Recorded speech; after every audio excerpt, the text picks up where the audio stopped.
नमस्कार साथियों।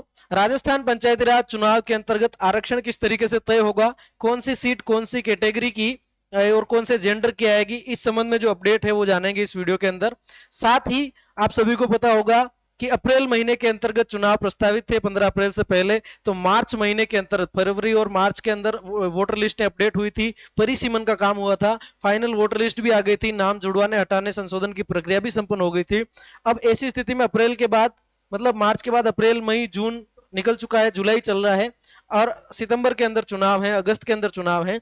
ऐसी स्थिति में क्या अब नए नाम जोड़े जा सकेंगे, उसके संबंध में क्या प्रक्रिया रहेगी, क्या स्थिति है, वो सारी चीजें जानेंगे। नए नाम जुड़ेंगे या नहीं जुड़ेंगे, ईच एंड एवरीथिंग देखेंगे इस वीडियो के अंदर। जो अपडेट है हमारे सामने उस आपके साथ साझा करेंगे। आप सभी का हार्दिक स्वागत और अभिनंदन आपके अपने भैरव टेक बदर सर के यूट्यूब चैनल पर। साथियों, आप देख सकते हैं राजस्थान सरकार के ग्रामीण विकास और पंचायती राज विभाग की तरफ से 24 जुलाई 2026 को क्रम संख्या 42 आरक्षण के संबंध में यह अधिसूचना है। क्या है अधिसूचना के अंतर्गत? अधिसूचना में साथियों कलेक्टर्स को और उपखंड अधिकारियों को पावर दी गई है सीटों का आरक्षण तय करने की, बंटवारा तय करने की, कि कितनी सीटें, कौन सी सीटें किस कैटेगरी को देनी है, नई ग्राम पंचायतों में क्या है, पुराने में क्या है, ये सब जो है इन अथॉरिटीज के ऊपर छोड़ा है।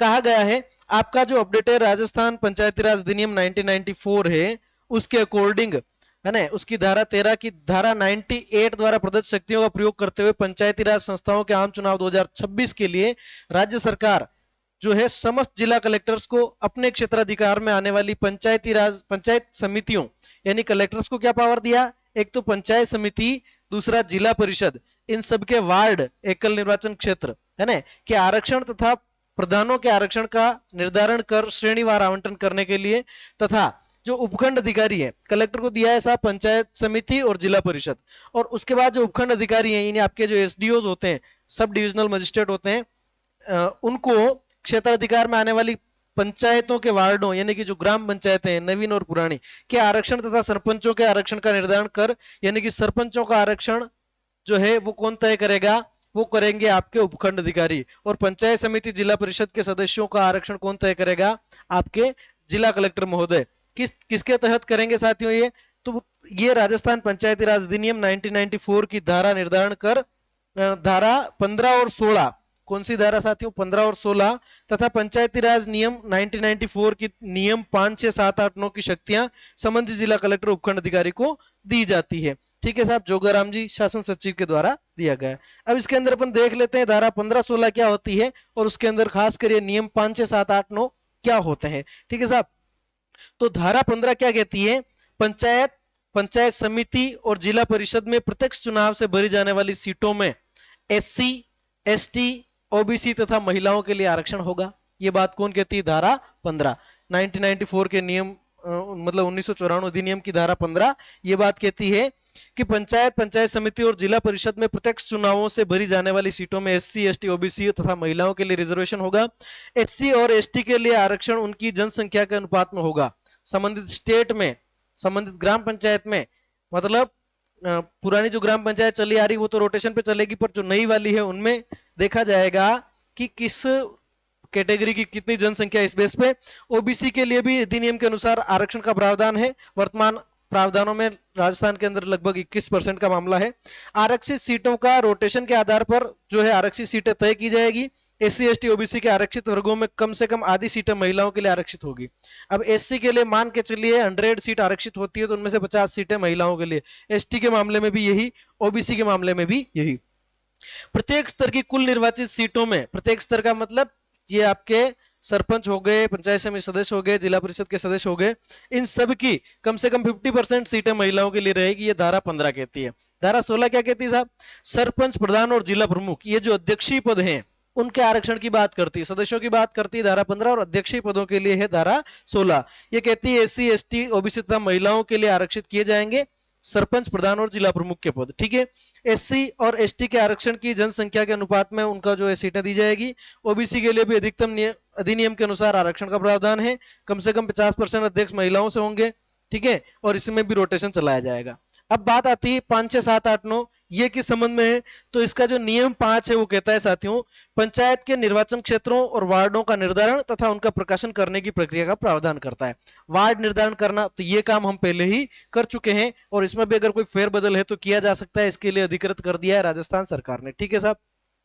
निर्वाचन क्षेत्रों की मतदाता सूची तैयार करना, नियम 6 कहता है जो निर्वाचन क्षेत्र है उसकी मतदाता सूची तैयार करना, वोटर लिस्ट है जो कि हमने फरवरी मार्च के अंदर इनको अपडेट किया था, वो वापस से होगा, है ना। उसके अंदर जो अपडेशन का कार्य है अगर कोई बकाया है तो वो होगा। उसके बाद मतदाता सूची का प्रकाशन और आपत्तियां, मतदाता सूची के सूची प्रकाशित करने तथा उसमें नाम जोड़ने, नियम 7 क्या कह रहा है, नाम, नया नाम जोड़ने। अब क्या है कि कोई बहुत सारे लोग हैं जो जून के अंदर 18 साल के हो गए तो वो भी वोट करने के अधिकारी हैं, तो ऐसी स्थिति में नाम जोड़ने, हटाने या संशोधन के संबंध में दावा और आपत्ति की प्रक्रिया को निर्धारित करेगा नियम नंबर 7। नियम 8 क्या कह रहा है, मतदाता सूची में संशोधन। ये जो रूल 8 है वो कहता है कि प्राप्त दावों और आपत्तियों के निस्तारण के बाद मतदाता सूची में संशोधन कर अंतिम सूची प्रकाशित करने का प्रावधान है। पंचायत स्तर का, ग्राम पंचायत स्तर का सारा काम एसडीएम देखेंगे और इससे अपर लेवल का जो सारा काम है पंचायत समिति स्तर का, जिला प्रमुख लेवल का यानी कि जिला परिषद के सदस्यों के स्तर का, वो सारा कलेक्टर्स देखेंगे। नियम 9 कहता है अंतिम मतदाता सूची, फाइनल वोटर लिस्ट का प्रकाशन क्या हो जाएगा, नियम नंबर 9 में आएगा। तो 5 में वार्डों का निर्धारण हो जाएगा, 6 के अंदर जो है आपके मतदाता सूची को तैयार करना, 7 के अंदर नाम जोड़ना हटाना, ठीक है, 8 के अंदर उसके बाद प्राप्त संशोधन, और उसके बाद 9 के अंदर क्या हो जाएगा साथियों, फाइनल वोटर लिस्ट तैयार करना। तो ये काम रहेगा, इन सबको सौंप दिया है। ठीक है, तो इस वीडियो के माध्यम से बस यही था कि भाई ये मतलब अपन कह सकते हैं कि इधर ओबीसी की सर्वे अपन कर ही रहे हैं, राजधारा सर्वे ऐप के माध्यम से ओबीसी का सर्वे चल रहा है, जिसकी लास्ट डेट जो है साथियों पहले 23 जुलाई रखी गई थी, अब उसके बाद में है 26 जुलाई कर दी गई, 3 दिन इसको बढ़ा दिया गया है। खास करके टंटा भी यही फंसा हुआ था, बाकी जो चुनाव है वो पहले हो जाते हैं, लेकिन ओबीसी सर्वे की रिपोर्ट नहीं आने की वजह से सीटों के निर्धारण में, आरक्षण तय करने में, नई पंचायतों में कौन सी कैटेगरी को सीट दी जाए, इन सभी मामलों में जो है ओबीसी सर्वे एक महत्वपूर्ण दस्तावेज राजस्थान सरकार मानती है, निर्वाचन विभाग मानता है। इसलिए कोर्ट्स के लगातार ऑर्डर्स आने के बावजूद ये एक्सटेंड होता चला गया और अब इस संबंध में कार्यक्रम जो है जहां घोषित कर दिया है। हमने पिछले वीडियो में आपको सूचित कर दिया था कि कौन कौन से चुनाव कब कब होने, व्यवस्थित तरीके से उनकी डेट्स भी आपके सामने आ गई थी, सारा सब कुछ हमने बताया था आपको। इस वीडियो के अंदर हमने देखा है कि अब आपका वोटर लिस्ट का काम चलेगा। अगर आप मतदाता हैं तो जागरूक रह करके आपका कोई भी 18 साल का अगर कैंडिडेट हो चुका है तो उसका नाम जरूर जुड़वाएं, और अगर फैमिली में से ऐसा कोई हो गई है दुर्गति और कोई चला गया है तो उसका नाम हटवाएं। किसी भी प्रकार की जो है कोताही नहीं बरतें, आपका वोट आपका अधिकार है, इस वोटिंग पावर की वजह से ही आम जनता की इज्जत की जाती है, तो इसका यूज करें। आप सभी को बहुत बहुत धन्यवाद चैनल पर बने रहने के लिए, वीडियो देखने के लिए। पसंद आया तो वीडियो को शेयर करिएगा अपने दोस्तों के साथ, चैनल को सब्सक्राइब करिएगा। मिलेंगे नेक्स्ट किसी काम की वीडियो में, तब तक के लिए आप सभी का बहुत बहुत धन्यवाद। Thank you so much.